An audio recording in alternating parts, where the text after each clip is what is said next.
Ótimo dia, gestores pragmáticos. Bem-vindo novamente aos especialistas em gestão. Aqui o cliente nunca tem razão. Quem tem razão somos nós, especialistas. Aprende com a gente que a tua vida vai ficar cada vez melhor.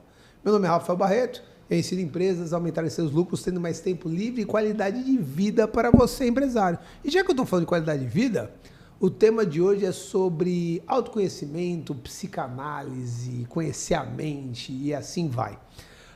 Depois o meu sobrinho que se vire para colocar um título para esse podcast. As duas perguntas que eu sempre respondo no final do podcast, a primeira eu vou responder agora, que é: Barreto, o que eu tenho que fazer assim que eu ouvir esse podcast sobre mente, sobre autoconhecimento? Você precisa fazer terapia, você precisa se autoconhecer. Beleza, e a segunda pergunta, como é que eu faço isso? Não tenho a mínima ideia, por isso eu trouxe os terapeutas que me acompanham, os terapeutas que me ajudam, fazem parte aí, inclusive, do Pragmáticos. Então, seja bem-vinda, Eli.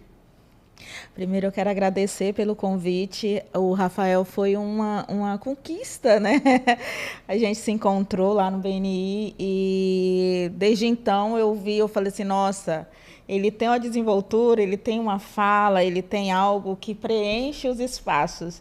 E me chamou, me encantou, me chamou a atenção aquela forma que você fala, né? A forma que você consegue tão prático, de uma forma tão prática, falar o que você pensa. E eu penso que isso a gente adquire se conhecendo. A gente só se conhece quando a gente olha também para os nossos lados que a gente coloca debaixo do tapete. Eu penso que fazer um processo terapêutico é pegar isso que a gente tentou colocar lá no fundo com a boia, afundar na piscina, que não fica lá na primeira vez de um vento, ou a primeira vez que você tira a mão ali da boia, essa boia ela vem para cima de novo e ela está ali e ela fica te falando, olha, você precisa se cuidar, você precisa trabalhar alguma coisa em você, porque a sua forma de agir está te prejudicando. Muito bacana, Eli. Seja bem-vindo, meu amigo Antônio.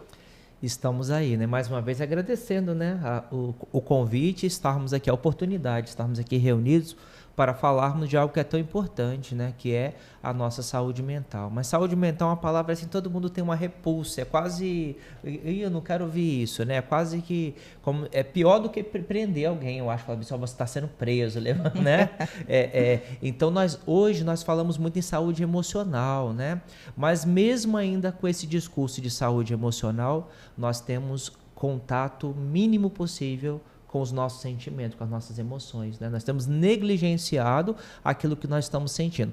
Interessante, estamos num tempo onde falamos de liberdade sexual, de liberdade de tantas coisas, mas não temos liberdade ainda de falar do que eu estou sentindo, do que eu estou pensando, das nossas emoções básicas. Olha, hoje eu estou triste. Olha, você não pode falar que está triste. Eu estou chateado, estou magoado. A gente vai criando sutileza para poder tentar narrar ou explicar a nossa agressividade, que é um instinto que faz parte de nós. Então, o problema real hoje não é estar triste, mas o que eu vou fazer com essa tristeza?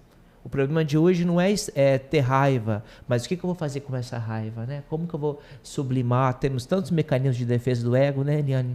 Sim, e o Antônio falando disso, a gente precisa de agressividade, inclusive no mundo dos negócios. Se a gente não tem essa agressividade, a questão é canalizar. É eu pegar isso, trabalhar e canalizar para algo que faça sentido. Eu só consigo ver isso, e eu estava pensando, você me convidou para vir aqui falar um pouco sobre a saúde mental do empresário, e eu estava pensando quais são as falhas que cometemos quando a gente vai empreender.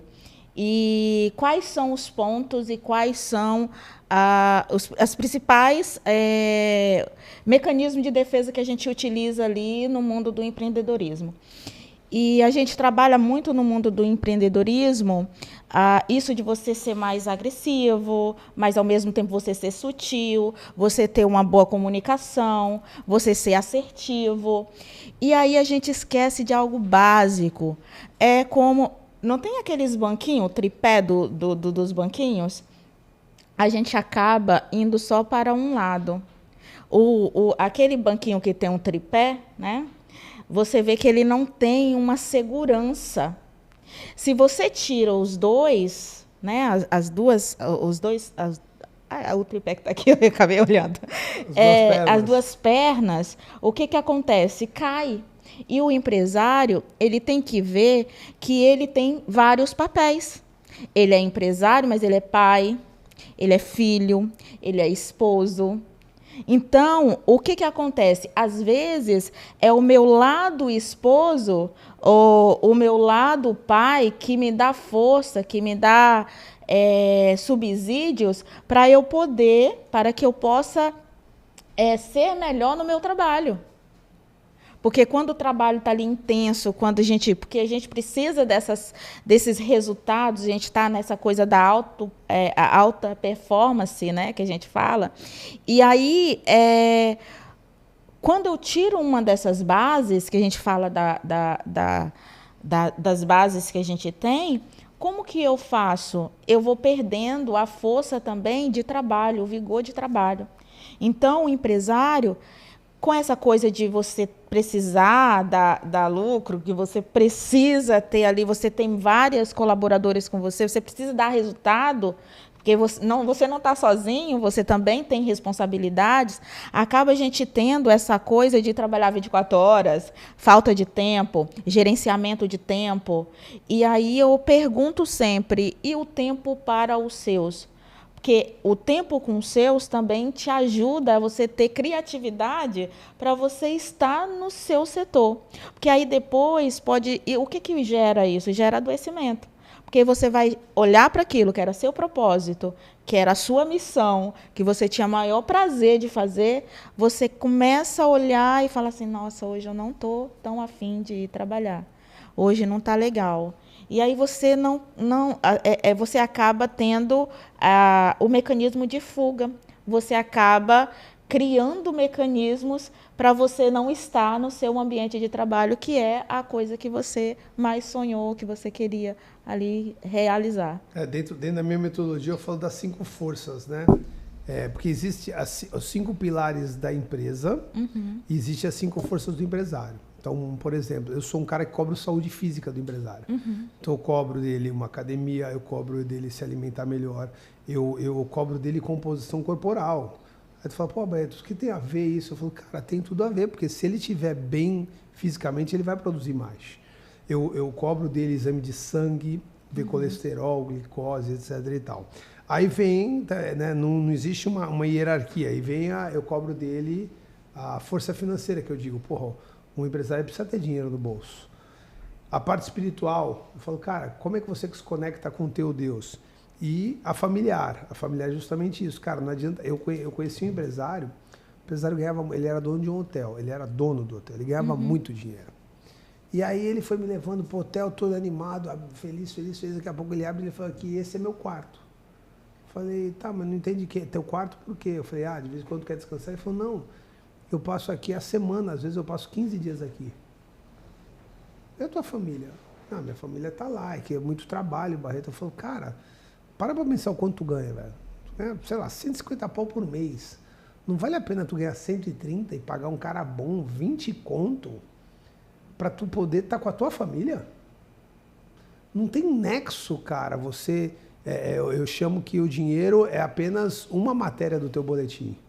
Pô, legal. Mas que adianta tu tá tirando nota 10 em dinheiro e tá tirando nota 4 com a família, entendeu? Então a força familiar. E o quinto pilar dessas forças é a mental. Que aí eu sempre tenho que olhar como é que tá o empresário. E o empresário, eu aprendi isso até com o Whindersson Nunes, quando ele fala a alternância de humor mexe muito com a gente. Eu falo, cara, o empresário tá assim, mesmo, cara, acabou de fazer uma venda animal, mas não tem produto para entregar. Então a alternância de humor mexe muito com o colaborador, com o empresário, e eu falo, você precisa fazer terapia. É a hora que eu sempre jogo o pessoal. Mas eu te pergunto, por que aqueles que mais precisam são aqueles que falam que não precisam? Para eu responder Pode responder. como o Antônio falou, é muito difícil a gente olhar para o nosso lado sombra. Todos nós temos o lado luz e o lado sombra. A gente vive desde que a gente pensou em humanidade, a gente trabalha com o lado luz e o lado sombra. A gente fala dessa dualidade do ser humano. Se a gente pensar nessa dualidade, no yin e o yang, não é isso que a gente fala?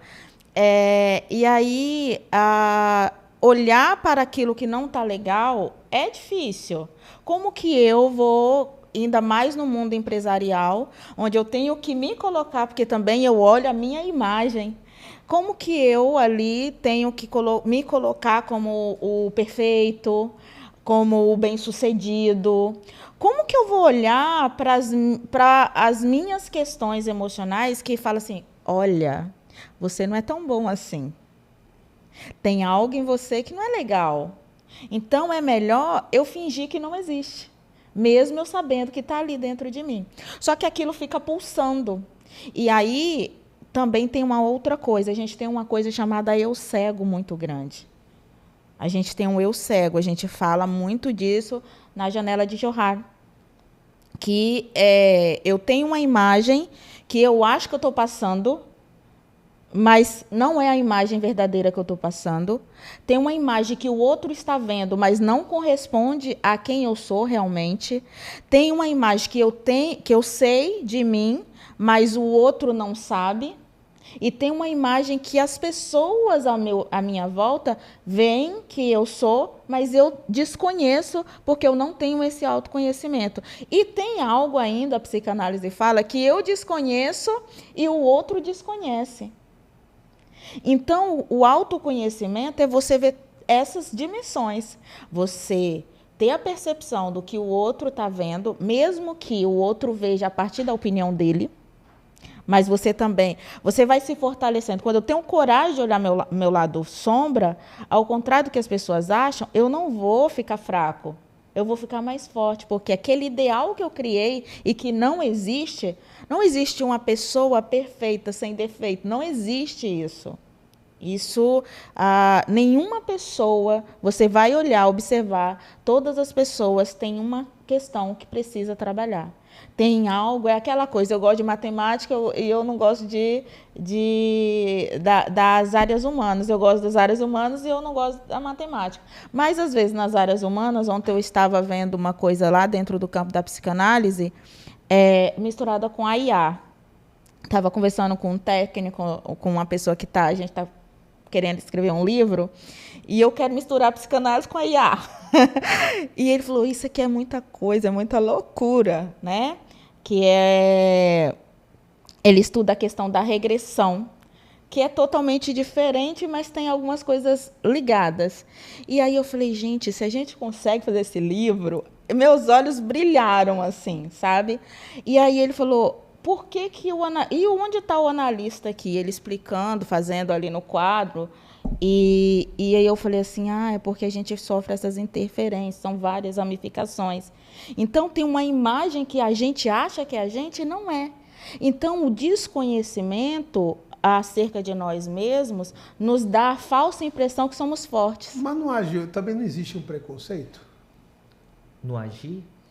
Um preconceito de, terapia, como antigamente terapia é coisa para quem não está bem da cabeça. Mas é porque a gente não entende os processos mínimos, vamos pensar assim, entender de neurotransmissores deveria ser algo que a gente deveria aprender na escola, no ensino fundamental, né? A gente entender que se algo químico aqui... são neurotransmissores? Eu vou falar. Show. Se algo químico aqui, né, no meu aparelho psíquico, do meu cérebro, como nós falamos no senso comum, não está legal, eu preciso daquilo, preciso repor aquilo, como você falou aí de tudo. Se eu faço um exame de sangue, dá alguma coisa, você está precisando de B12, vamos tomar vitamina B12. Então vamos pensar, os impulsos elétricos, né, a sinapse, tudo isso acontece no nosso cérebro assim, são impulsos eletroquímicos, né, e esses químicos que são os neurotransmissores. né? Vamos pensar aí nos neurotransmissores mais básicos, né? Vamos pensar quando você faz uma caminhada, né? Oxitocina, dopamina, tudo isso. Vamos pensar no álcool, quando eu tomo uma cerveja. Quando eu tomo uma cerveja, a dopamina eu vou ficar dopaminérgico, né? Quando eu vou fazer eu vou pular de um penhasco, a adrenalina toma conta de mim. Então, tudo na nossa vida é movida por esses neurotransmissores. Então, são impulsos. Vamos imaginar um raio, porque eu estou falando o mais simples possível para não ficar muito complexo, para as pessoas não terem dificuldade de entender. Então, assim, um neurônio, quando ele vai se comunicar, nós temos 86 bilhões, né, de neurônios no nosso corpo. Então, ele se comunica por impulsos elétricos, como se fosse um raio, que ele absorve essa informação e ele solta essa informação para o próximo, que são os neurotransmissores, são a questão química. Então, quando isso é interrompido, vamos pensar numa doença degenerativa, que é o mais básico, assim, vamos pensar. Esse neurônio ele vai ter uma dificuldade, vou usar o termo dificuldade ali, na bainha de mielina, né? Onde a bainha, vamos imaginar uma jujubinha, uma jujubinha um palitinho com aquele monte de jujubinha que se movimenta. Aí essas jujubinhas, a bainha de mielina, vai ser destruída. Então essa informação ela não vai passar, né? Então aí surgem as doenças degenerativas. Hoje o meio científico tem estudado para explicar melhor como que isso se dá, né? Hoje se entende um pouquinho desse movimento, mas aí voltando para os neurotransmissores. Eu preciso produzir dopamina. Eu preciso produzir mais oxitocina. Eu preciso produzir, sei lá, um hormônio da felicidade, né? Sei lá, são vários, né? Ajuda aí, Eliane. Porque o que a gente pensa como neurotransmissores, a gente tem que pensar que nós somos mensagens. Você trouxe que a gente é neuro, bio, psíquico, social. Então, eu preciso cuidar da minha saúde mental, eu preciso trabalhar minha saúde física. A espiritualidade me dá uma sensação de bem-estar, eu preciso também pertencer a algum lugar, eu sou social, o ser humano precisa de ter conexão com o outro. Então, o que eu falo? Se eu sou mensagens, que eu gosto de pensar os neurotransmissores como mensagens biológicas, mensagens também estruturais, que a gente fala, e se essas mensagens elas estão sendo passadas de formas incorretas, aí que acontece o adoecimento. É aí que acontece essa informação que era para ser passada de uma forma, sofreu uma interferência, seja um trauma, seja algo aconteceu algo externo que me trouxe, eu tinha uma predisposição, porque tem algo genético nisso também. Não dá para a gente falar hoje de psicanálise sem também falar um pouco de cognição. Não dá para a gente separar a mente do corpo, que eu penso que foi a coisa mais ruim que fizemos. A história, ela chegou um momento que falou, eu falo muito isso, penso, logo existo. O Descartes ele fala muito isso, penso, logo existo. Mas o Freud veio falar assim, olha, a gente também tem um eu ali onde eu não penso, que tem a ver com os impulsos, que é isso que o Antônio está trazendo. Nós temos uns impulsos, essa pulsão que tem a ver com nossa emoção. Uhum. A razão para Freud está igual o iceberg que ele pega lá de Schopenhauer. O iceberg, a razão está ali em cima, mas quem somos nós mesmos tem a ver com as nossas emoções. Então, se a gente negligencia isso, a gente vai ter um eu cego muito grande. Por quê? Porque essas emoções, a gente vai achar que está escolhendo, mas a gente está sendo escolhido. Na verdade, a gente está seguindo um padrão. E aí esse padrão tem a ver, por isso que fala, o psicanalista vai lá para a infância. Não, não é a infância, mas são as primeiras sensações, os primeiros registros. Tem algo dentro de você que foi registrado, você esqueceu no seu neocórtex, você esqueceu na sua razão, mas o seu registro está ali. Quando na sua empresa tiver um problema, tiver um conflito, você enfrentar um problema financeiro, o que vai aparecer? A sua emoção. Vai ter esse gatilho, né? Se você não trabalha a sua emoção, o que vai acontecer? Você vai começar a operar por ela. Só que você não vai ter conhecimento disso, que aí a falta de sessão terapêutica, a falta de análise, a falta de um profissional para falar, mas só perguntar, por que você está fazendo isso? Por que você está me trazendo esse discurso? Esse discurso foi você que pensou ou alguém disse? E por que você absorveu isso? Por que você não está conseguindo gerenciar os seus espaços? Será que isso não tem a ver com alguma questão? Eu estava conversando com alguém, não lembro, não sei se foi com a minha esposa, justamente isso, né? Que na verdade a gente não faz o que a gente quer, a gente acredita que faz o que a gente quer, né? É 5, 10 minutos, 5, 10% realmente da nossa racionalidade ali falando, ó, cara, esse é o caminho, mas tem ali 80%, 90% desse sentido. E o efeito sombra, eu li o livro, que achei sensacional, e eu conheço os meus efeitos, as minhas sombras, né? Que inclusive eu não chamo de sombra, eu chamo de escuridão total. Que são duas partes de mim as quais eu realmente converso e guardo. Por exemplo, eu sou um cara hoje que eu não bebo. E por quê? Porque, cara, eu tenho na minha opinião, eu tenho uma tendência, de repente, até ao alcoolismo, tá? Porque quando eu bebia para ficar ruim mesmo, sabe? Assim, era comum isso. Desde criança, eu vi meus pais bebendo, a partir dos 13 anos eu pude beber, meu pai, não é que ele permitia, mas sabe quando fazia vista grossa? E eu, cara, hoje eu vivo muito bem sem o álcool. E aí sempre tem uma pessoa que fala, mas tu tem que ser mais flexível, uma cervejinha não faz falta. Não tem problema. E não tem problema mesmo, mas assim, não me faz falta hoje, entende? Uma das escuridões é essa. Eu sei que eu sou um cara que se eu começo, eu não sei onde eu vou parar com isso. Então eu prefiro não fazer.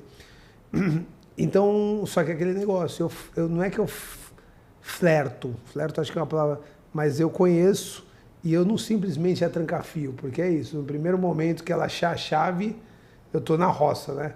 Então eu converso muito com essa parte do efeito sombra. O que é legal, porque lendo o livro eu entendo que todo mundo tem a sua. E é legal você conhecer, né, o que há de mais esquisito, de mais nessa pegada. Mas dá medo. Mas dá medo de você encontrar esse cara e saber que você não é uma pessoa boa em alguns momentos. Tem uma frase que agora que é a frase do momento, né? Olhei para o abismo e o abismo olhou para mim, né? Então, que tá em voga aí em inglês, em vários idiomas aí para o mundo afora, a frase do momento, né?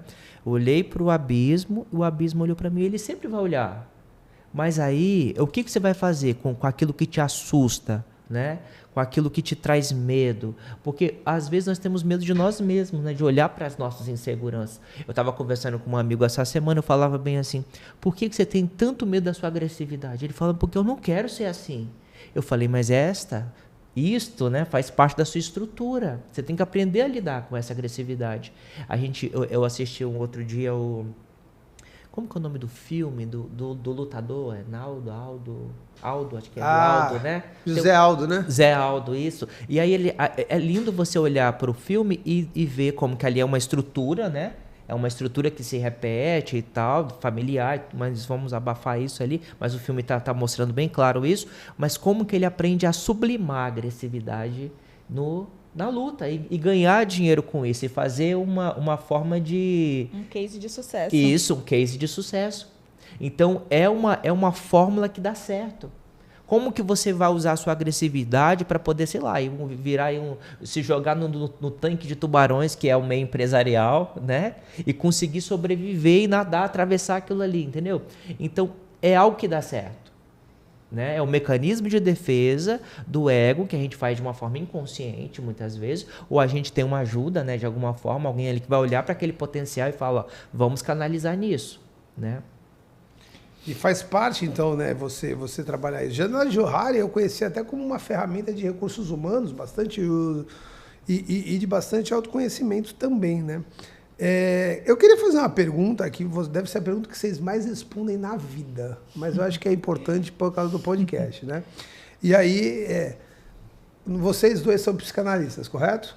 Legal. Sim. Então, a gente gostaria de saber a diferença de psicologia, psicanálise e, inclusive, vamos já colocar mais um fermento nesse bolo, que é a psiquiatria, para saber exatamente quais são os momentos de a gente usar cada um, se um exclui o outro, se um complementa o outro. Fiquem à vontade.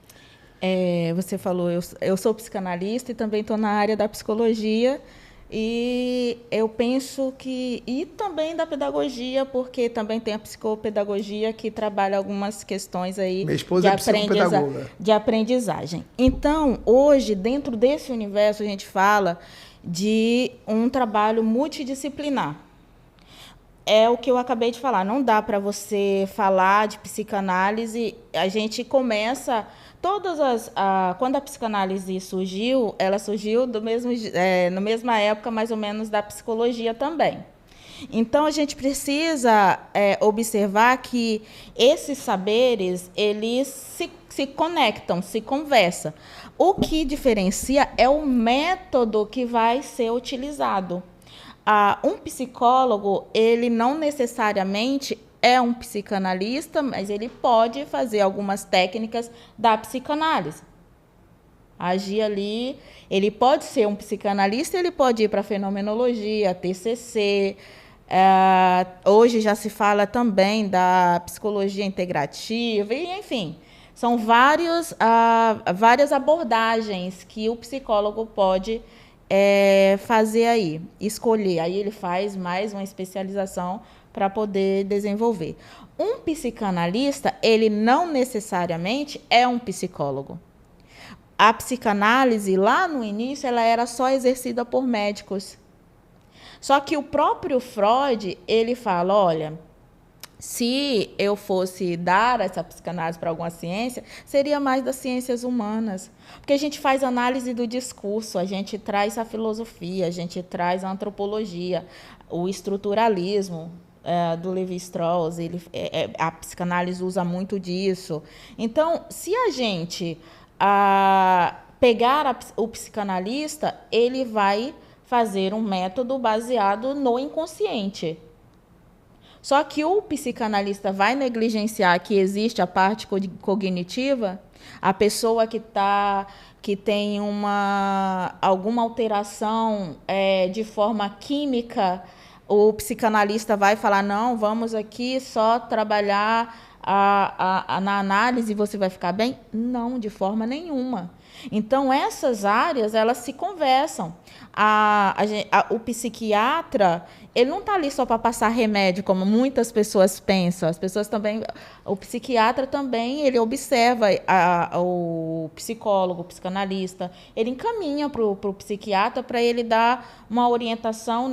O psicólogo e o psicanalista não passam medicamentos alguns, sabe?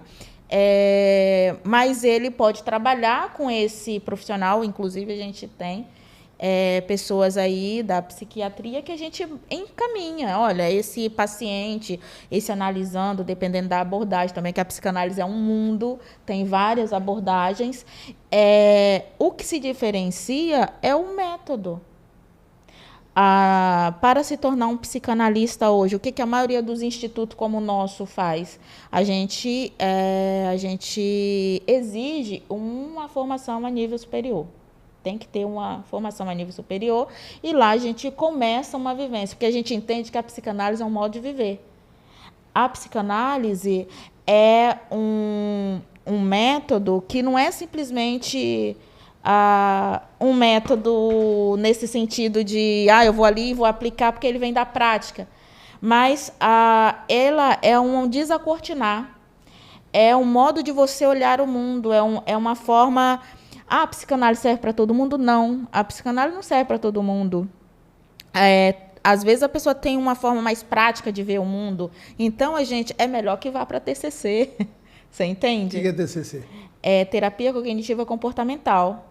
Entendi. Então, se a gente observa isso, a gente vai chegar a um ponto que algumas pessoas vão se identificar com a psicanálise e outras com outras abordagens. Tá tudo bem, né? A fenomenologia vai olhar só o fenômeno, vai olhar ali o fenômeno, né? Então, ela não vai fazer o que a psicanálise faz, essa conversa, sabe? Tem a logoterapia, que fala do sentido da vida, o Viktor Frankl, né? Então, assim, que é um cara que passou pelo Holocausto ali, a questão ficou preso, e aí ali ele desenvolve essa técnica. Então, são abordagens diferentes. Um psicólogo não necessariamente vai para a abordagem psicanalítica e um psicanalista não necessariamente tem que fazer psicologia. E um psiquiatra, ele tem mais a ver com essas questões, talvez está muito mais dentro do que o Antônio falou, né? De trabalhar esses neurotransmissores, de ver essas cognições, essas informações, se essa pessoa ela precisa tomar algum medicamento, ou se só com hoje a psiquiatria também tem mudado. Houve uma época na psiquiatria que estava... Essa coisa do medicamento estava muito forte, e os medicamentos, inclusive, eram muito mais agressivos com você do que hoje. Então, a gente tem que quebrar isso, porque os medicamentos também eles foram mudados. Hoje, o psiquiatra tem mais recursos também. Então, hoje, os psicanalistas, os psiquiatras e os psicólogos e os psicopedagogos, se uma criança está precisando de uma questão,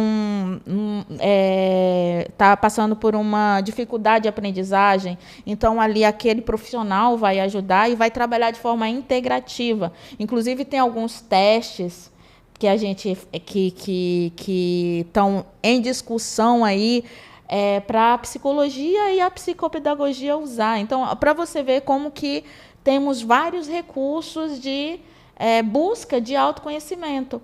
A questão não é qual é o melhor, não é melhor. São todos ali. Se eu me adequo a uma forma de autoconhecimento, então está me fazendo bem, a gente vai perceber na vida da pessoa.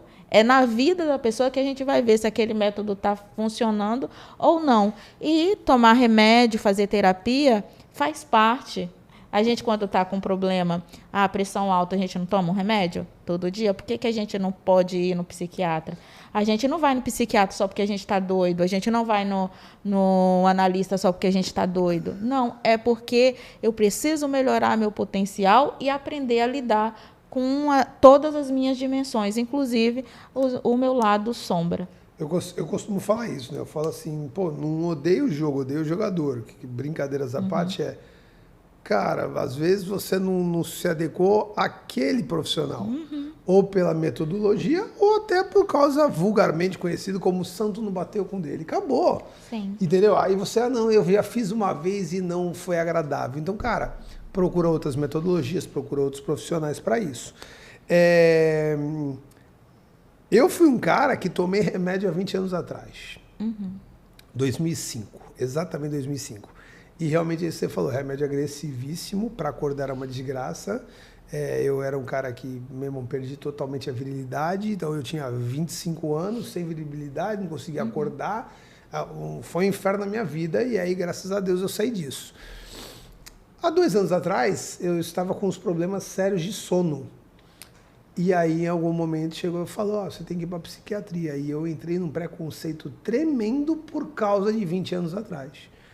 Tanto me bateram que eu fui. E hoje eu estou medicado, etc e tal. Eu tenho minha psiquiatra que me acompanha e realmente é totalmente diferente.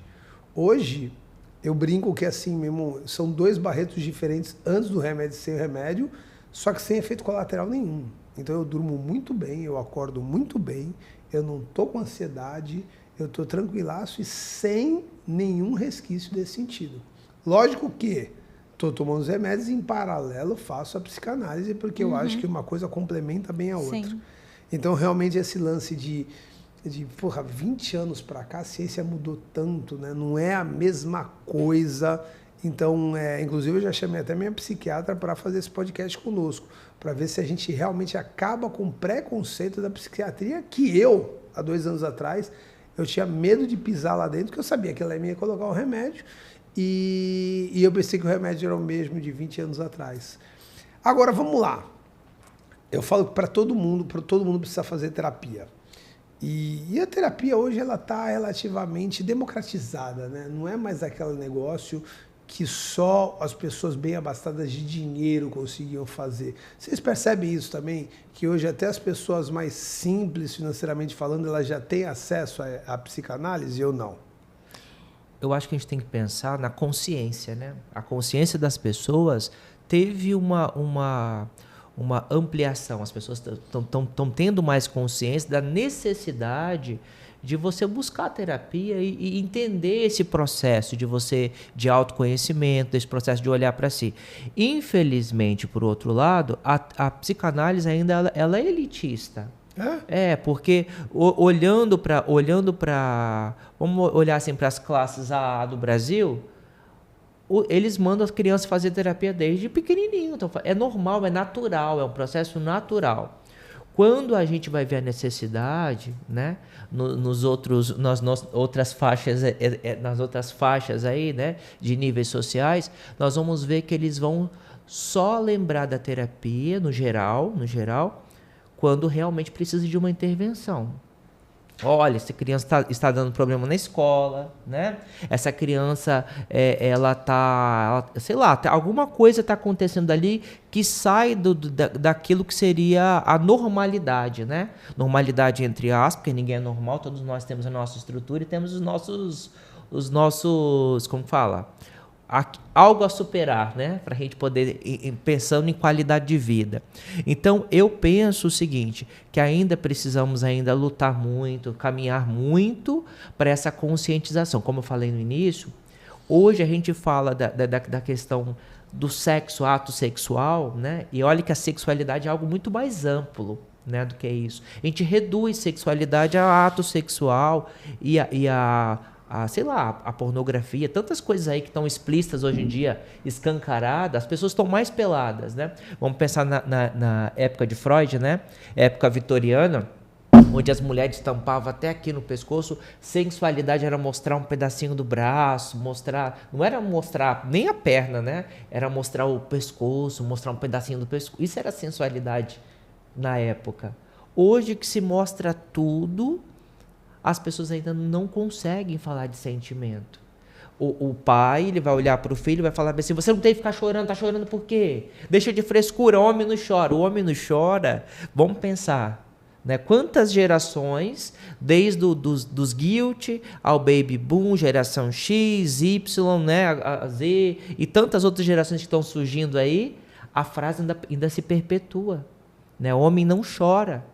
A maior dificuldade que eu tenho com os meus amigos, né, homens, independente de sexualidade, é deles falarem do sentimento. O que você está sentindo? Né? Fala. Eu estou vendo que você está querendo chorar. Por que você não pode chorar? Não quero chorar, não. Então, assim, são coisas tão simples, né, do dia a dia que a gente não conquistou ainda. Então, voltando.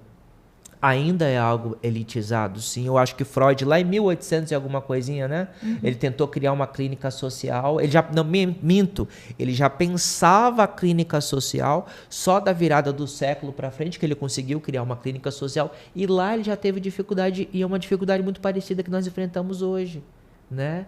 Quando vocês falavam aí da questão química, né? Do cérebro, da medicação, é muito importante essa parceria, né? Vamos fazer uma parceria, olha, fica na terapia, não deixa de ir no psiquiatra, ir no psiquiatra não substitui a terapia, ir na terapia não substitui o psiquiatra, dependendo do seu caso, da sua questão. Tem uma pessoa aí em particular, ela tem um quadro de esquizofrenia, e a terapia fez ela entender que ela tinha esse processo. E hoje ela tem qualidade de vida dentro da estrutura, respeitando a estrutura dela, onde ela faz terapia, mas ela também passa pelo psiquiatra. E ela sabe que se ela não tomar o remédio, ela vai ver coisas que para ela, no universo dela, no mundo dela, é real. Ah, mas você não está vendo nada, você está doido. Não, para ela é real aquilo que ela está vendo, né? Aí ela toma o remédio e aquilo desaparece como um passo de mágica. Vamos pensar assim. E aí, como entender esse processo? E quantas pessoas que estão num quadro parecido com este, que não vai para a terapia para entender, para olhar para essa estrutura, para respeitar a sua estrutura, né? E entender e se conscientizar da importância da medicação. Mas todo mundo precisa de remédio? Não, tem gente que não precisa. Só que hoje nós estamos numa época onde nós estamos acostumados a nos anestesiar. E as nossas anestesias são várias, não é só remédio. Eu pegar um cartão de crédito e estourar ele comprando, né, nessa neurose obsessiva ou outros, um transtorno obsessivo compulsivo, ou outras estruturas aí, ou eu posso refugiar em quê? No sexo, na drogadição, como alcoolista. Então são várias formas da gente buscar se anestesiar. Né? Então, hoje, a sociedade prefere ainda se anestesiar ou se auto-anestesiar, automedicação, se automedicar, do que procurar um profissional adequado e entender sua estrutura, sei lá, fazer um exame adequado com um profissional ali que possa atender e fazer uma parceria também com terapia para poder a gente olhar para aquela demanda e trazer qualidade de vida para aquela pessoa, né? Então isso a gente negligencia muito. Não sei se a Eliane concorda comigo nisso, né? Eu penso que quando o Rafa fala assim, será que a gente democratizou os atendimentos, a busca, esse processo, né, de terapia? Ainda falta muito, ainda temos muito, a gente está ainda muito sutil, muito educado nesse sentido. Tem uma questão social que não dá para a gente negligenciar, mas também há uma questão disso que o Antônio está falando, da consciência. Quantas pessoas preferem ir lá pagar uma bolsa cara, mas quando vai para o terapeuta, ele acha que é caro, ele acha que é desperdício. Fazendo um gancho, te devolvendo já. É isso que eu falo, né? Às vezes, quanto é que tá, em média, quanto é que está uma sessão? Olha, normalmente, vamos chutar aí, uns R$100, assim, uma sessão. Mas tem a psicologia social, que normalmente os psicólogos devem cobrar, assim, é lógico que cada um coloca o seu valor. Mas, assim, a gente encontra por 70. Mas eu vejo isso, que de 100 a 200 reais, dependendo, acontece. Legal. E aí a pessoa fala, poxa, R$100 uma hora e tudo isso vai faltar. Só que ela não está percebendo hoje que o iFood dela está dando 150 pau e ela consome todo final de semana, que dá 4 vezes 150 pau, que ela poderia dividir, sei lá, fazer 2 terapias e 2 iFoods, entendeu? Então é exatamente esse ponto que eu falo. A pessoa, ela pega e ela não está entendendo que, sim, ela gasta esse recurso, às vezes, com algo que não é benéfico para ela. Por exemplo, uma das coisas que hoje eu economizo dinheiro é porque parei de beber. E aí, por parar de beber, às vezes eu vou no bar com os caras e eu tomo 2 águas com gás e a conta é dividida entre eles. Eu não divido mais a conta, me divido da mesma forma. E quanto é que dá uma conta de bar com 3 caras? R$300. E eu nem minhas águas pago. Falo, agora vocês pagam minhas águas que não vai nem doer para vocês. Mas te devolvendo esse lance de a pessoa estava gastando. Por favor, continue. E aí, assim, e a outra coisa que a gente enfrenta é, eu vou lá só para falar, para conversar. Eu vou lá, não, eu tenho um amigo. Só que o seu amigo, ele vai, como diz o Antônio fala muito uma palavra assim, vai fortalecer... Não reforce seu comportamento negativo. O seu comportamento, porque o amigo não vai te dizer o que você precisa ouvir, não, porque ele tem algo a perder com isso. Inclusive, um terapeuta não pode atender um amigo, não pode atender um parente, entende? Isso é antiético. Essa semana eu falava para um amigo meu, né, que você conhece, eu falava com ele bem assim, olha, você sair aprender a lidar com este sintoma aí, sair deste lugar que você se colocou, para mim não é vantagem, não. Para mim é vantagem você continuar aí como seu amigo. Entendeu? Eu tenho mais benefício que você continue aí nesse buraco do que você sair dele. Então você vai para terapia. Aí eu sempre falo, eu não sou seu terapeuta, mas você tem que sair desse lugar. Para mim é mais vantajoso você estar neste lugar, né? Aí eu pontuo algumas coisas para ele lá e falo, vai para terapia, vai trabalhar isso. Então, muitas vezes, é isso que a Eliane falou e eu falo sempre, é meu mantra, não reforce o comportamento negativo de ninguém. Porque às vezes você acha que você está ajudando, você está reforçando o comportamento daquela pessoa, você está ajudando aquela pessoa a se afundar cada dia mais. E às vezes o comportamento daquela pessoa traz benefícios para aquele grupo, né?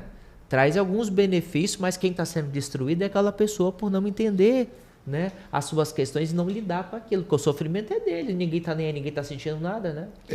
O Pragmáticos, ele nasce com algo parecido, tá? Que é um Frankensteinzinho que eu vou montando desde 2018. E eu lembro que os primeiros slides, quando eu fui começar a conversar com os grupos, eu falava assim, cara, quantos convites que te chamam para beber? Quantos caras te chamam para trair sua família? Eu sou casado e volta e meia um cara fala, meu irmão, nós do barzinho vamos pro puteiro, bora? Que deveria ser algo que ninguém deveria me convidar, né? Deveria ser assim, nós somos solteiros, nós vamos até o puteiro lá, beleza? Eu quero ir com mas vocês. socialmente não foi estruturado isso? Exatamente. Isso é normal. Os homens podem ir o menino quando vai fazer lá, saiu da puberdade, vamos levar ele pro puteiro logo, não é? Tu levar um teu moleque de 15 anos pro puteiro, tu tinha que ser preso, né? Isso. Não, levei meu filho, não, tinha que ser preso, E tem irmão. gente que fala com orgulho. Com orgulho. Bate no peito, pô, levei ele lá, ofereci 3, 4, ele escolheu qual que ele quis. Exatamente. Porra, o pai que leva um moleque de 15 anos no puteiro tem que ser preso, ele não tem que ser louvado. Um cara que me fala assim, nós vamos no puteiro, é muito pelo contrário. Se eu sou solteiro e eu falo, vamos lá, se eu sou solteiro e falo, tô indo lá, tu fala assim, porra, eu vou. Não, tu não vai não, irmão, eu conheço tua esposa. Eu vou porque eu tô. E aí eu faço da minha vida o que eu quiser. A vida é minha, eu for dela do jeito que quiser. Que também não era nem pra eu ter ido. Mas, pelo menos eticamente, eu posso ir porque eu não sou casado.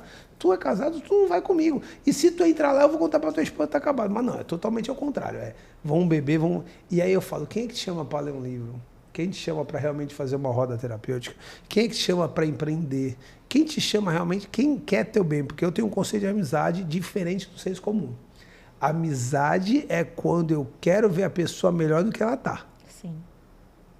E aí, se você for colocar nessa pedeira, vão sobrar poucos amigos. Porque a partir do momento que eu estou te chamando para um lugar que você não deveria ir, eu não quero você melhor do que você tá, eu quero você pior. É o que eu falo com ele. Então, reforçando o seu comportamento negativo. Eu não serei este amigo. Eu vou ser aquele amigo que vou olhar ali e falar, não é legal isso aí, não. E você falou uma frase, vocês dois falaram uma frase que eu adorei. Cara, a maioria dos amigos, eles têm algo a perder quando você melhora. Isso. Que aí vem aquela frase, você tá mudado, eu queria o Rafael de antes. Tu queria porque era conveniente pra tu, seu vagabundo. Tinha ganhos, né? Que louco. Tinha ganhos. Porque ele estava numa zona de conforto. Às vezes, quando você está num processo de mudança, aí as pessoas falam assim, nossa, mudou a amizade, tá metido, tá... E não é isso. É porque aquelas pessoas tinham algum ganho com aquele tipo de pessoa que você era. E você vai melhorando e não temos que romantizar. Não são todos os amigos que são amigos, não. Tem amigos que, quando estiver crescendo, ele vai ficar incomodado, sim. Ele se incomoda. Porque ele era seu amigo. É muito... Você acha que é mais simples alguém te dar apoio quando você está na lama? Não, porque ali a pessoa vai ficar maior que você. Então ela vai falar assim, nossa, vamos ajudar o Rafael, porque ela tá grande, você tá ali, você tá na lama. Então ela vai falar, olha como que eu sou boa, isso é a coisa do não dito. Olha como que eu sou boa, como que eu sou maravilhosa, olha como que eu tô bem aqui. Isso dá gozo, isso dá prazer para algumas pessoas. Só que esse Rafael vai crescendo, e aí essa pessoa, ela não consegue ficar perto de você. E aí ela faz projeção com você. O que é projeção? O que está dentro dela, ela vai jogar em você. Vai falar, Rafael tá metido, Rafael não é mais o mesmo. Cadê a humildade de Rafael? Porque Rafael agora foi para terapia e conhece que ele tem qualidades. Que ele não tem só defeitos. Rafael foi para terapia e começou a dialogar melhor. Quebrou seu bloqueio de falar em público, tá aí, falando em público melhor que muitos oradores por aí. E aí o que acontece? Essa pessoa que antes era sua melhor amiga, sua grande amiga, porque você estava em um lugar de inferioridade dela, ela vai começar a se incomodar. Ela não vai conseguir ser sua amiga no seu lugar de sucesso, vamos dizer assim. Então, você vai perceber que quando você está construindo aquela coisa, a árvore de bons frutos, o que acontece? As pessoas vão notar mais. Eu tenho um amigo que Ele reclama sempre disso. Hoje ele está bem, está estruturado financeiramente. Ele fala, poxa, falei para o fulano que eu fiz isso, conquistei isso.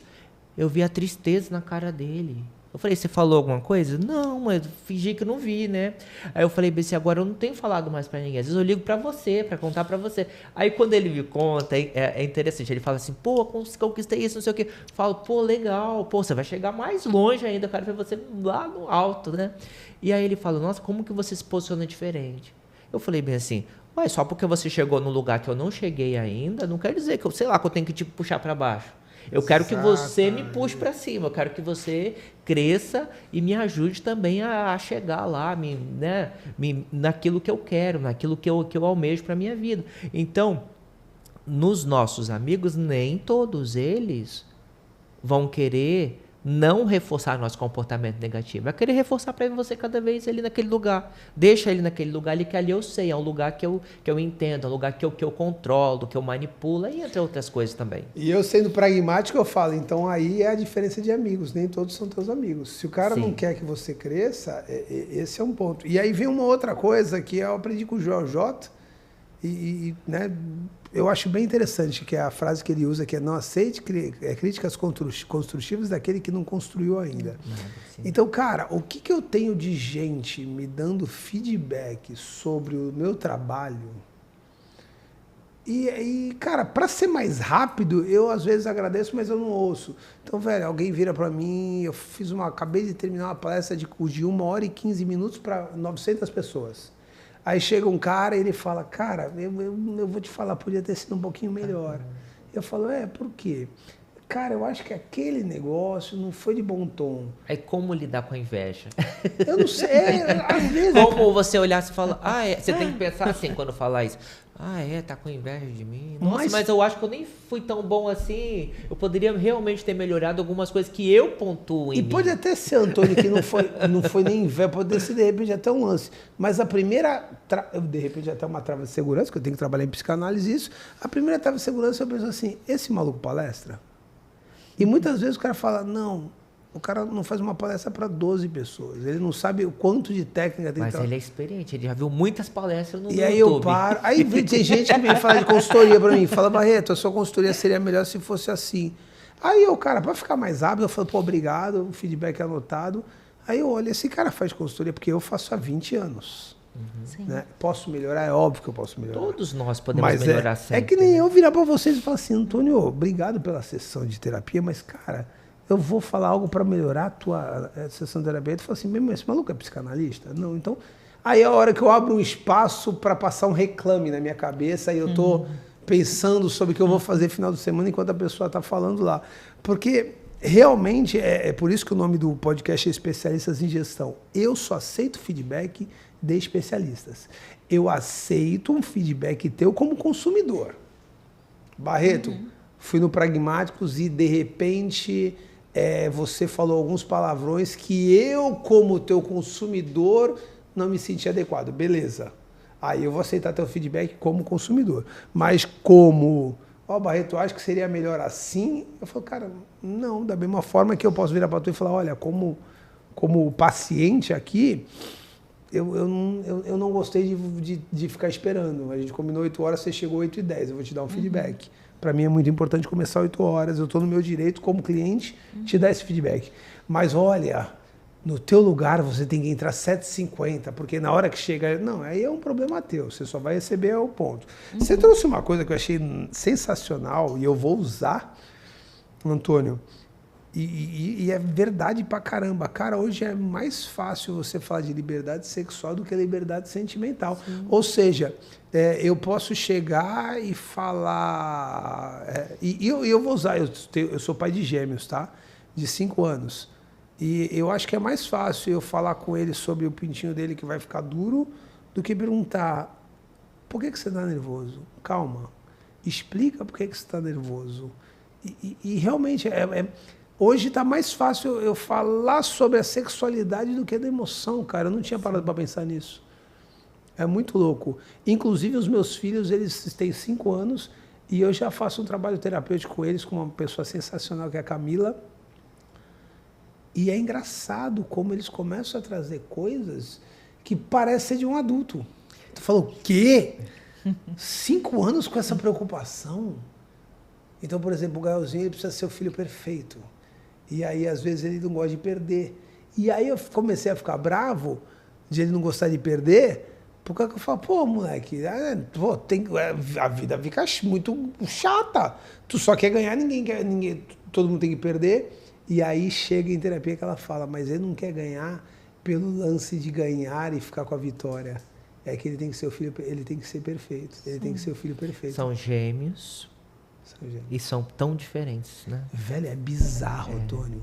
E isso aconteceu... Mesmo pai, mesma mãe, mesma criação e diferente. Irmão, mas com meses eu olhava um maluco, eu olhava o outro e eu falava, meu irmão, não são gêmeos, velho. É uma questão do tal do espírito mesmo, né? A mesma criação, é a mesma coisa, é o mesmo leite e tudo, e os dois são completamente diferentes. E tudo é o olhar da criança, quando a gente vai olhar, falar disso em psicanálise, né? É o olhar da criança que determina tudo. Eu sempre conto essa história, não sei se dá tempo de eu contar rapidinho, um resumo, né? Eram 5 filhos, um era bebê de colo, a outra tinha acho que 4, 3, era assim, escadinha, né? A mais velha tinha 6 anos. O pai chegou e falou, filha, o que você quer ganhar de presente? Uma bicicleta ou uma boneca? E a filha falou bem assim, eu quero a boneca. E o pai falou, então eu vou trazer os dois, a bicicleta e a boneca. História real. E aí o pai foi embora. Aí a filha foi até a porta, olhou assim, o pai virou a esquina e foi embora. A partir daquele dia o pai sumiu, o pai nunca mais... O pai desapareceu. Entraram foram em tudo, né? Ver se ele estava morto, foram na polícia ver se estava preso, foram no hospital ver se estava, sabe? Ficaram anos procurando este homem. O homem simplesmente desapareceu.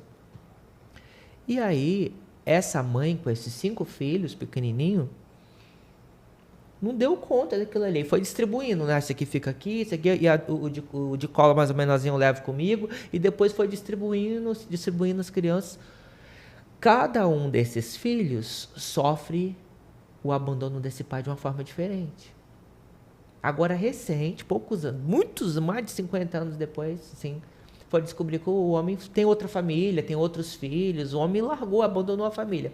A filha está com 40, vai fazer 46, né? Tinha 6, vai fazer 46 agora, ou fez 46 recente. E ela fala, quando ela chega nesse portão, que ela olha para a esquina, ela ainda parece que ela fica esperando, será que ele vai virar a esquina voltando com a minha boneca? Vou te dar um feedback, não vou aprofundar muito nessa história. Cada um tem uma coisa, uma tem fibromialgia, o outro tentou suicídio, a outra somatiza tudo, tem um monte de coisas ali, questões somáticas, que não aceita ajuda de terapia, nada, porque ela acha que isso é coisa de louco. Ela fala, não sou louca, não preciso disso. E assim, cada um tem uma questão. O mais novo, que era o bebê de colo, entrou, virou líder religioso, depois surtou, aí separou da mulher, arrumou outra e tal, acabou matando a mulher, uma crise de ciúme, que ninguém pode me abandonar, a mulher pediu o divórcio, ele não aceitou, e acabou se matando, né? Então, assim, cometeu suicídio. Então, por que eu estou contando essa história? Cada criança vai olhar para essa história de uma forma diferente. Essa, dos 6 anos, quando a filha dela fez 6 anos de idade, estávamos assim, tomando café, ela falou, vamos no shopping, vamos ali rapidinho. Aí chamamos alguém, tinha uma babá, ficou com a criança, vamos no shopping. Ela comprou a coleção da Barbie tudinho, tudo quanto é boneca. Eu falei, você vai comprar tudo isso? Por isso que eu te chamei você vai me ajudar a carregar. Ela deu para a criança. E aí, voltamos isso foi de manhã, né? Fiquei a tardezinha, fomos tomar o café da tarde. A gente almoçou no shopping e tal. A criança pegou a boneca, uma ela cortou o cabelo, outra ela riscou a cara. Essa mãe, ela teve uma crise. Ela chorava assim de soluçar. Eu falei, calma, olha que ela tá destruindo. Eu falei meio assim, você precisa de terapia, porque você presenteou a sua criança ferida, não ela sempre teve. Ela tem um monte de... Foi automático, foi assim, de uma forma tão inconsciente, que ela presenteou, não a menina, ela presenteou a si mesma. Eu falei, você precisa de terapia, você precisa olhar para essa dor. Não preciso disso, ela falava, não preciso, isso é coisa de gente doida. Eu falei, você precisa sim, você precisa de olhar para isso, ressignificar, elaborar, que isso não está resolvido dentro de você ainda, esse abandono do seu pai, né? E o que você perdeu com isso, né? Então, você olha para esses filhos, só estou te dando feedback. Muitas vezes você vai querer oferecer a sua demanda. É verdade. Aquilo que faltou para você, mas eu não tive isso, estou dando para ele. E se ele sempre teve, para ele é outra história. Vai ser outra falta, vai ser outra demanda. Você acha que ele está sendo ingrato, Isso. mas não, cara, para ele é uma coisa comum. A maioria dos pais bate nessa tecla. Ele é ingrato, ele tem tudo, tá, ele tem tudo, mas alguma coisa está faltando ali para ele na falta dele, né? Eliane, quer falar alguma coisa? Eu quero, antes disso, Eli, deixa eu pegar, porque esse ponto é muito importante para mim. Inclusive, homens 40 a mais, né? Cara, eu percebi uma vez, rolou até uma treta lá em casa, que alguém falou, e eu adorei isso. Eu falei, cara, a mulher, ela está no seu auge dos 20 aos 30. E o homem não está no seu auge dos 20 aos 30. Então, a maioria das vezes, o que acontece? As meninas estão bonitonas, com 20 ou 30, e nós estamos tudo correndo atrás das meninas. Eu realmente acredito que o auge do homem está entre os 40 e os 50, porque ele ainda tem uma jovialidade, ele ainda tem aí a sua parte, e aí ele já resolveu alguns problemas, como o financeirão deles. E aí o que acontece? O que é comum, longe de ser normal, mas o que é comum? É você perceber que existem alguns casais que o homem dos 40 aos 50, ele se submete a coisas desnecessárias. Por exemplo, ir embora do casamento ou alguma outra coisa. Eu estou trazendo o homem porque é a minha realidade como homem, mas eu também vejo mulheres falando, eu preciso de algo a mais. Só que eu não sei aonde a gente perdeu que, cara, a tua decisão não é mais só tua decisão. A tua decisão agora vai afetar a vida de uma galera. Então eu fico pensando, cara, o meu casamento, graças a Deus, ele é maravilhoso, mas como qualquer casamento tem seus desafios. E aí amanhã me dá a louca, eu falo, mano, não quer saber, velho, chega, eu vou viver sozinho mesmo.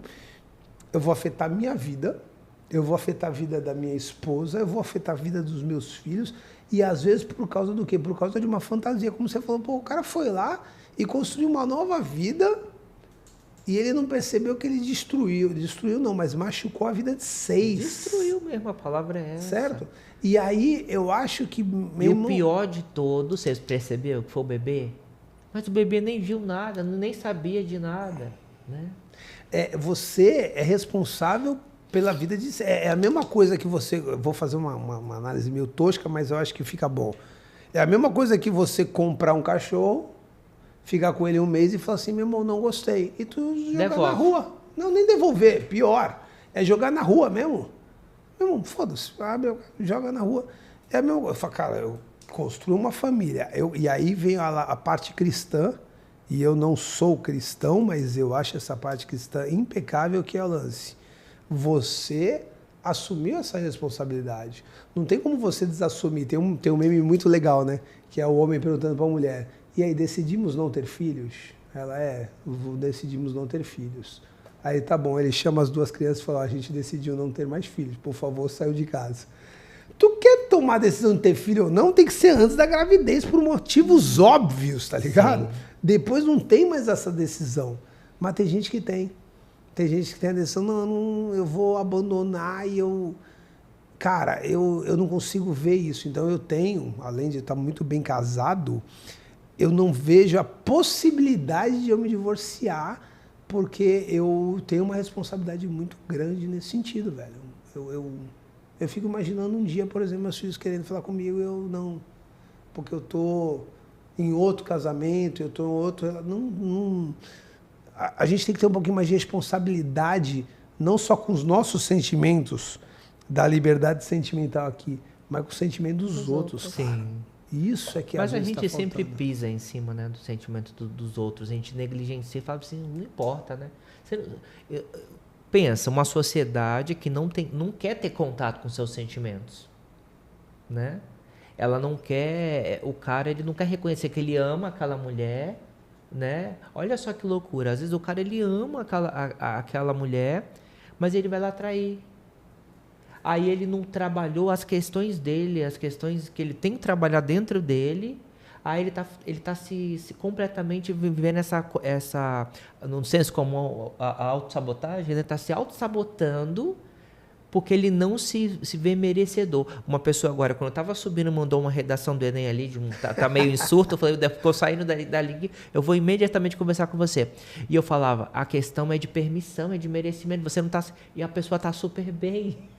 A pessoa tá tão bem com a família, olhando para os filhos, tá tudo bem. Ela tá surtando porque ela não se sente merecedora de estar bem. Olha só. E esse cara, ele olha para tudo ali, pô, minha família tá perfeita, tudo certo, tô bem financeiramente, aí ele quer se auto-sabotar e vai lá procurar uma terceira pessoa para essa relação. Aconteceu recente comigo, eu não falei aqui que eu sou padre, né? Ainda tem mais isso, né? Psicanalista, padre e outras coisas mais. No meio religioso, eu escuto muito, as pessoas vêm atrás de mim, pô, traí minha mulher. Aí vai contar a história e tal. E um dos casos que eu já ouvi nos meus 36 anos aí, foi muito forte, assim. Eu falava assim, ele falou, pô, larguei minha mulher, achei que a mulher ia ficar comigo. Falei, que mulher? A outra. Ela falou, não, eu só gosto de homem casado. Você não é mais casado, não quero mais você. Então ele perdeu a mulher, perdeu a que ele achava que ele tinha, que ele nunca teve. E ela falou, não, eu vou atrás de outro casado, eu gosto só de homem casado, tenho tara por homem casado. Aí ele falou, e agora, o que eu faço? Falei, agora você vai reconstruir sua vida, vai atrás de terapia, vai atrás de uma direção espiritual, vai juntar seus cacos e saber quem é você em tudo isso, né? Então, muitas vezes a gente se perde, a gente tem tudo na nossa vida ali para dar certo, para fluir, porque a gente não se permite, porque a gente não se sente merecedor de estar naquele lugar que a gente chegou. Que legal, cara. Pessoal, por causa do time mesmo, eu vou perguntar para vocês. Bom, ficou faltando um monte de coisa, mas tem mais alguma coisa que vocês gostariam de falar no momento? Eu só penso que a gente tem que sair desse encontro nosso tendo a consciência de que a gente precisa se cuidar. Que a gente não é um indivíduo só físico, nem só mental, nem só espiritual, porque nós somos complexos de informações, complexos não só de problemas, mas de informações. E esse complexo de informações é legal que a gente tenha conhecimento dessas informações. Eu preciso conhecer quais são as doenças da minha família física, se eu pego na minha família geneticamente, por que a minha família tem propensão a determinada doença?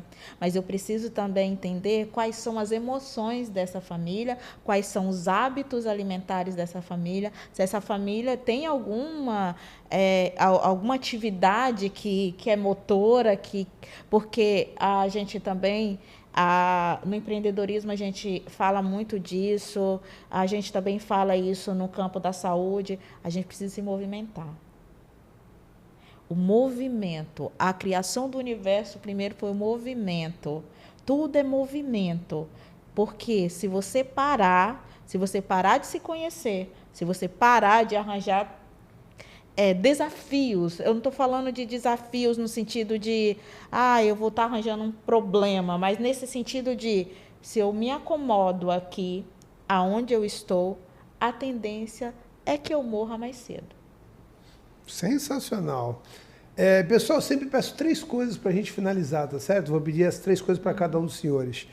A primeira é se despedir, a gente está finalizando. A segunda é como encontramos vocês nas redes sociais. E a terceira é, se vocês tivessem a oportunidade de mandar uma mensagem sobre psicanálise para 8 bilhões de pessoas, ou seja, a mensagem mais importante do mundo, cada um de vocês tivesse o seu direito, qual seria essa mensagem? Então, recapitulando, redes sociais, se despedir e uma mensagem para 8 bilhões de pessoas. Fiquem à vontade. Nossa, que responsabilidade, né? Eu diria assim, sem pensar muito, já do inconsciente saindo, não negligencie o que você está sentindo. Não importa o que você esteja sentindo neste momento que você está vendo este vídeo. Se você está sentindo tristeza, não negligencie, sinta a sua tristeza e pense, o que eu vou fazer com essa tristeza? Se é raiva, pense, como que eu posso, o que que eu faço com essa raiva? Mas o que que eu posso matar alguém, né? Estrangular alguém, ou eu posso sublimar isso de alguma forma, mas entenda o que essa raiva significa para mim. Eu acho que seria isso, olhar e pensar o medo, o que esse medo fala, o que esse medo o que esse medo tá querendo me dizer, o que esse medo tá escondendo sobre mim, o que esse medo pode revelar sobre mim. Eu diria isso. Onde te encontra? Estamos no Instituto de Psicanálise Freudiano de Santos, né? Temos o nosso Instagram, @ipifes. ipifes.psicanálise. Psicanálise, né? né? Tem o I? IPIFS.psicanálise. Psicanálise, muito bem. Instituto de Psicanálise Freudiano de Santos. Estamos aqui nessa cidade maravilhosa, né? Nesse litoral, né? Litoral de São Paulo. E estamos aqui pensando e querendo, né, ajudar muitas pessoas, né? A gente não quer só ganhar dinheiro com o nosso curso. Temos um curso livre em psicanálise, mas nós temos o curso, temos grupos de terapia também, para quem quer participar. Temos grupos de terapia online, grupo de terapia presencial, que está maravilhoso, né? Dá até gosto de ir lá ver as pessoas, sabe? De você ver assim a evolução das pessoas. Né? Você vê a pessoa entrar de um jeito e ela ir caminhando, e tem gente que olha e que está lá e fala, eu quero mudar. E tem gente que não se viu ainda, né? A gente fala assim, não, você vai conseguir, basta você querer, né? E você, Li? O que eu deixo para 8 bilhões de pessoas? Que responsabilidade. Eu fiquei nervoso, você viu que eu engasguei. Eu vi. A psicanálise, antes de tudo, para mim é um modo de vida. E mudar o pensamento faz parte de quem somos, da nossa humanidade. A gente tem que parar com esse pensamento de eu sou assim e eu vou morrer desse jeito. Então, a mensagem é mude. Mude. Reconheça. Veja o seu lado sombra, que o seu lado sombra vai potencializar o seu lado luz. Porque o seu lado sombra tem a ver com os traumas, com aquilo que sua família também trouxe para você e que talvez não seja tão bacana, mas aquilo te faz também quem você é e te ajudou a chegar até aqui.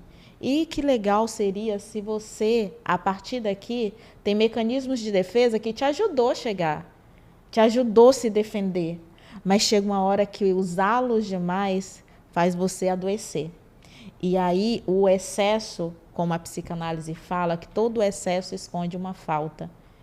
Então a gente precisa trabalhar os nossos excessos. Então a mensagem é, vamos fazer desses excessos fonte de conhecimento para a gente poder avançar aí nas áreas que a gente tem como atuação. Onde me encontra? Me encontra no IPIFES. A gente também tem o IPIFES físico, que é na rua Quintino Bocaiúva, no Ocean Offices, aqui no Gonzaga, lá no Gonzaga. Nós temos o nosso YouTuber, né, que é o que o Antônio falou, o Instituto. Lá a gente tem vários assuntos, a gente fala sobre vários assuntos, sobre a saúde mental. A gente tem cursos online, nós fazemos consultorias também. A gente tem agora, né, eu participo de um grupo que eu fui convidada, onde a gente vai nas empresas, e aí são parcerias que a gente tem. A GESMO, que é um grupo que a gente encontrou aí com o advento da NR1, onde as empresas, agora a exigência é que as empresas elas cuidem psicologicamente dos seus colaboradores. Então a gente está nesse projeto também. Então a gente faz esse trabalho. Maravilhoso, cara. Teve alguns momentos aqui que eu até me emocionei, inclusive. Vitória, olha pra gente. Olha lá, nossa programadora lá. Li, daquelas terapias que a gente tem, tu consegue colocar 2 para Vitória? Consigo. Aí, Vi, tô te dando de presente aí 2 bate-papo aí, hein, tá bom? Show de bola. E pessoal, meu Instagram é Rafael Barreto, arroba Rafael Barreto MGP. Hoje, esse momento foi um momento bem introspectivo, foi muito legal, estou muito feliz. E eu tenho o privilégio de sempre caminhar com vocês e ter uma frase também. E a frase que eu trago, referente ao tema de hoje, que é psicanálise, não é uma frase, vamos elaborar isso. Eu sempre faço a mesma pergunta para quem eu começo a conhecer. Me cite as 3 pessoas que você mais ama. E aí você que está me ouvindo, você que está me assistindo, pense agora nas 3 pessoas que você mais ama. Beleza. A pergunta, teu nome está entre esses 3? Provavelmente não. E aí eu me coloco sempre em primeiro lugar. A pessoa que eu mais amo nesse planeta se chama Rafael Barreto. Depois vem minha esposa, depois vem meus filhos. Mas a pessoa que eu mais me amo, Rafael Barreto. E eu te convido a fazer a mesma coisa, tá? Porque a tua vida fica melhor pra caramba quando você se ama e a vida de quem você ama também. Porque os meus filhos, para serem ainda mais felizes, eles precisam ter um pai forte, um pai protetor, um pai responsável. Então, se eu me amar e cuidar de mim, eles vão ganhar com isso. Já que você vai começar a se amar mais, quanto tempo você faz que você não conversa com a pessoa que você mais ama, que é contigo mesmo? Então, senta em algum lugar, procura terapia, beleza, mas senta e bate um papo contigo mesmo. Dê uma de louco. Falei, ei, Barreto, o que tá pegando? Como eu faço isso frequentemente, diria até que diariamente, o papo é tão agradável, mas se você não faz isso já faz um tempo, se prepare, que na hora que você permitir a sua pessoa falar com você, ela vai gritar. Ela vai gritar e é a hora, às vezes, que a gente tem medo. Sim. Converse mais com a pessoa que você ama e essa pessoa tem que ser você. Bom, é isso. Muito obrigado pelo dia de hoje, pessoal. Muito obrigado. Um grande abraço a todos vocês e valeu. Tchau.